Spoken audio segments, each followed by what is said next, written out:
34 మంది న్యాయమూర్తులు ఉంటారు. ఇప్పుడు ముగ్గురు మొన్ననే రిటైర్ అయ్యారు. ఈ ప్లేస్లో మరొక ముగ్గురి పేర్లని ఇప్పుడు కొలీజియం ప్రకటించింది.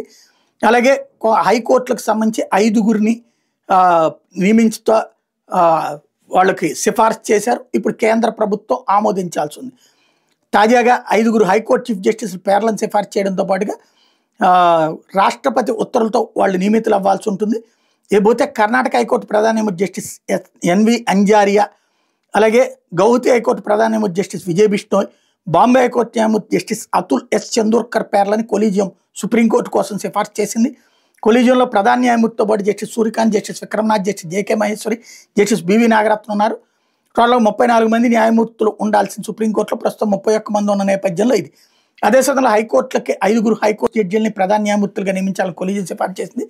మధ్యప్రదేశ్ హైకోర్టు జడ్జిగా ఉన్నటువంటి జస్టిస్ సంజీవ్ సచ్దేవాని అదే హైకోర్టు చీఫ్ జస్టిస్గా నియమించాలని, ఢిల్లీ హైకోర్టు జడ్జిగా ఉన్నటువంటి జస్టిస్ విభుబక్రుని కర్ణాటక హైకోర్టు ప్రధాన న్యాయమూర్తిగా సిఫార్సు చేసింది.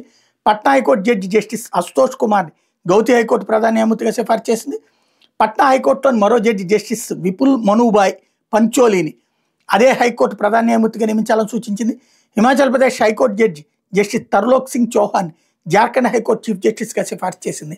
వాళ్ళని ఆ పోస్టుల్లోకి ఇప్పుడు సుప్రీం ఎంపిక చేసినటువంటి వాళ్ళకి సంబంధించి ఏమైనా అభ్యంతరాలు ఉంటే కేంద్ర ప్రభుత్వం వాళ్ళకి పంపిస్తుంది న్యాయశాఖ. ఏ అభ్యంతరాలు లేకపోతే నియామకం చేసేస్తుంది.